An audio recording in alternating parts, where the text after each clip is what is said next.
एक कहानी सुनाती हूं। एक महात्मा जी थे, तो ट्रेन में जा रहे हैं, फर्स्ट क्लास कंपार्टमेंट में। साथ में बहुत सा सूटकेस है, उनके पास बहुत सामान है। जिस कंपार्टमेंट में वो है उसके सामने वाली सीट अभी खाली है, कोई आएगा। कुछ दूर जाके एक स्टेशन पर गाड़ी रुकती है, एक व्यापारी आता है सूट बूट पहनकर, उसके पास भी बहुत सामान है। अब वो बैठ गया। अब वो महात्मा जी को देख रहा है तो उसकी नजर पहले तो पड़ी कि फर्स्ट क्लास में बैठे हैं। दूसरी नजर पड़ी, इतना सामान। अब उसको कुछ बोलना है, उसके मन में बातें आ रही है और उसको लग रहा है बोलूं नहीं बोलूं, बोलूं पर बोलना तो है। तो उसने बोल ही दिया। उसने कहा, महाराज जी बुरा मत मानिएगा, एक तो ये लाइन, पता नहीं, ये लाइन आते ही समझ जाना कुछ बहुत वाहियात बात आने वाली है। लोग गंदी से गंदी बात कर देते हैं, बस ये आगे लगा के बुरा मत मानना। नहीं मानेंगे, बुरी बात होगी तो मानेंगे। ये लाइन बोल देने से बुरी बात अच्छी नहीं बन जाती। बुरा मत मानिएगा, ये लाइन बोलते ही समझ जाना ये कुछ ना कुछ वहीं रोक दो कि नहीं चुप, हम मानेंगे, नहीं बोलना। अगली बार कोई भी आपको बोले ना कभी कि बुरा मत मानना, मैं नहीं मानेंगे, बहुत बहुत ज्यादा बुरा मान जाएंगे हम, रिश्ते खराब हो जाएंगे। अब सोच के बोलो।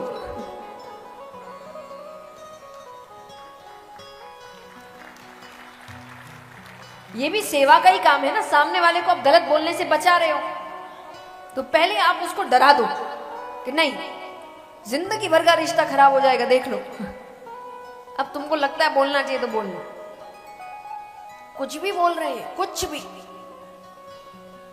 तो उसने भी कहा कि महाराज जी बुरा मत मानिएगा, पर आप में और मुझ में सिर्फ कपड़ों का ही अंतर है। तो महाराज जी ने कहा, क्या मतलब? बोले, देखिए फर्स्ट क्लास में मैं भी बैठा हूं, फर्स्ट क्लास में आप भी बैठे, सामान मेरे पास भी है, सामान आपके पास भी है, तो कपड़ों का ही अंतर हुआ ना। महाराज जी समझ गए कि बहुत होशियार बन रहा है, इसको बताता हूं मैं। ज्ञानी व्यक्ति हर वक्त नहीं बोलते, समय देखकर बोलते हैं, पर जब बोलते हैं सटीक बोलते हैं। कुछ दूर बाद एक स्टेशन पर गाड़ी रुकी। अब गाड़ी यहां पे थोड़ी देर के लिए रुकने वाली थी, तो महाराज जी ने उससे कहा कि चाय पियोगे? उसने कहा हाँ चलिए। तो ट्रेन से उतरते हैं, चाय की दुकान थी, स्टेशन पे बैठ गए, दोनों चाय पी रहे। अभी भी महाराज जी शांत है, कुछ बोल नहीं रहे। अब जैसे ही ट्रेन के चलने की सीटी बजती है तो खड़ा हुआ व्यापारी, खड़े होते ही महाराज जी ने उसका हाथ पकड़ लिया। महाराज जी कहे, तुम ट्रेन में कुछ कह रहे थे कि मुझ में और तुम में ज्यादा अंतर है नहीं, क्या बोल रहे थे? मैं समझा नहीं। अरे वो कहे ये सब बातें बाद में, ट्रेन चली जाएगी। बोले स्टेशन है, यहाँ ट्रेन जाती है, दूसरी आती है, फिर वो भी जाती है। अरे मेरा सामान अंदर रखा है। सामान तो मेरा भी रखा है, तुम बात बताओ ना क्या कह रहे थे। अब वो बार बार कह रहा है, अरे नहीं अरे नहीं अरे नहीं। महाराज जी मानने को तैयार नहीं। उतने में गाड़ी हल्की सी चलना, यहां उसने हाथ छुड़ाया, छुड़ा कर वो कहे, मैं समझ गया आप मुझे क्या बताने की कोशिश कर रहे हैं। हम दोनों में एक ही अंतर है, फर्स्ट क्लास में मैं भी बैठा हूं, फर्स्ट क्लास में आप भी बैठे हैं, सामान मेरे पास भी है, सामान आपके पास भी है, पर आप जब चाहे उस सामान को छोड़ सकते हैं, मैं उस सामान को कभी नहीं छोड़ सकता।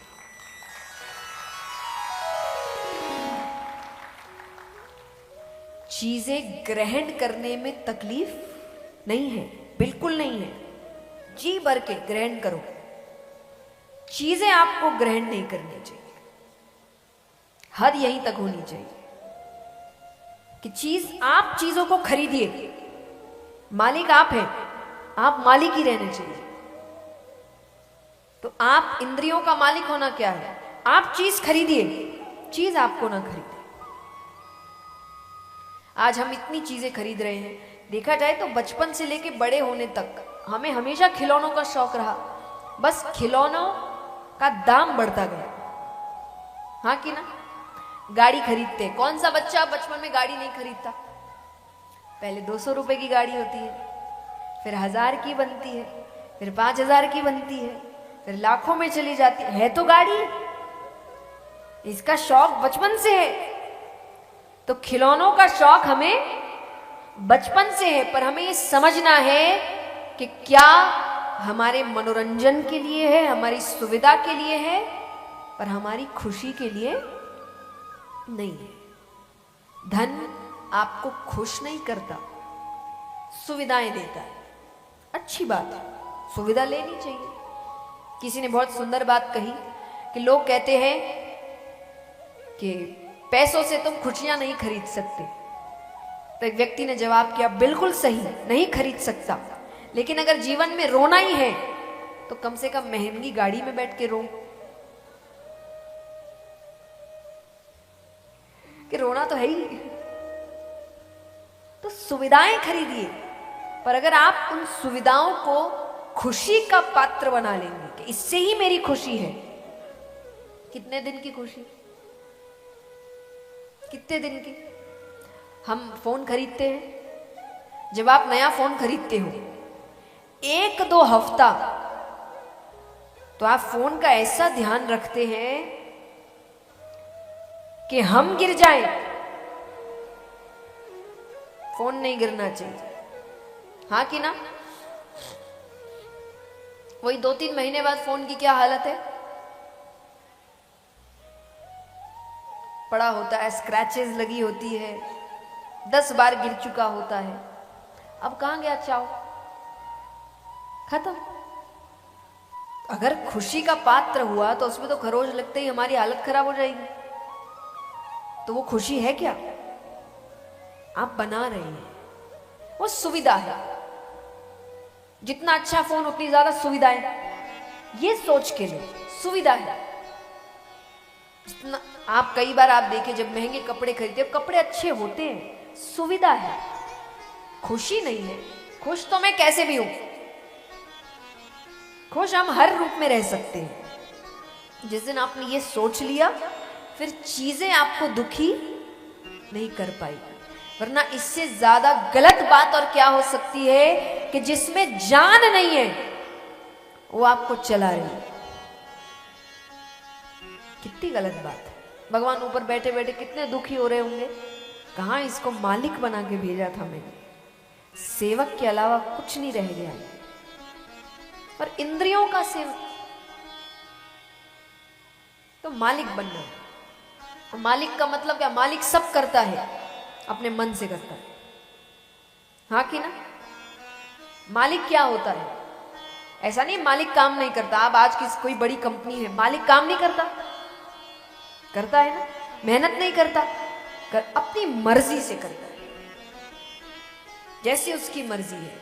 तो आज हम आध्यात्मिक व्यक्ति की बात करते। आध्यात्मिक व्यक्ति गुस्सा नहीं करता, करता है, रोता नहीं, रोता है, हंसता नहीं, हंसता है, मर्जी से।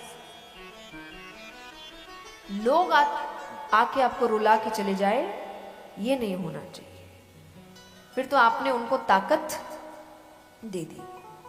दूसरों के हाथों में ये ताकत मत दीजिए, कभी भी नहीं। उनको कभी नहीं लगना चाहिए वो आपको चला सकते हैं, नहीं चला सकते।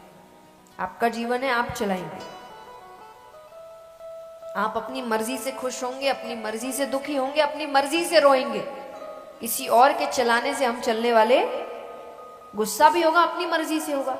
आज अगर मर्जी से होता तो कोई इतनी सफाइयां नहीं दे रहा होता। व्यक्ति क्रोधित होने के बाद कितनी सफाई देते, नहीं नहीं मेरा वो मतलब नहीं था। क्यों नहीं था? वही था।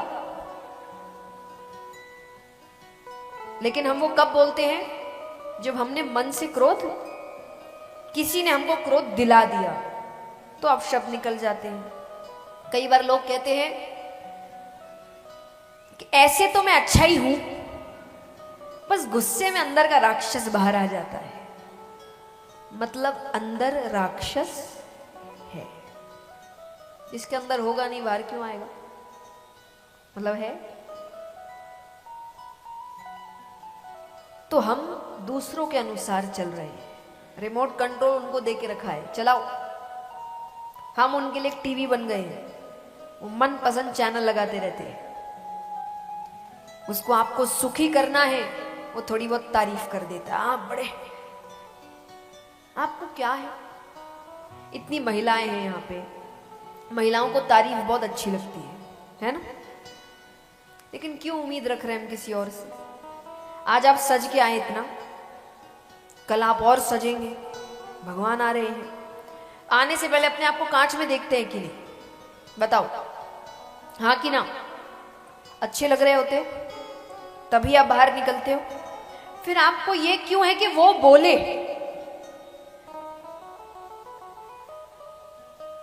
आपको पता है ना आप अच्छे लग रहे हैं, आपको क्यों जरूरत है कि कोई आपको आके बोले कि अच्छे लग रहे हो, तभी आप मानेंगे कि कपड़ा अच्छा है? आपको अच्छे लग रहे हैं। आपको तो ऐसा बनना चाहिए कि कोई अगर कह दे ना कि अच्छा नहीं लग रहा, वो कोई बात नहीं, मुझे लग रहा है, मैंने इसीलिए पहना, मुझे लग रहा है। देखिए, छोटी सी जिंदगी है, मन से जी लो। जब समय आना है ऊपर चले जाना है, फिर भगवान से कहेंगे अरे उसने मुझे ठीक से जीने नहीं दिया, पड़ोस वाले ने ऐसे बोल दिया, उसने ये, भगवान कहेंगे मेरा मतलब नहीं है, मैंने तो समय दिया था, मैंने इतने साल निकाल के दिए थे, जीना नहीं जीना तुम्हारे ऊपर था, तुम नहीं जिए, तुम्हारी गलती।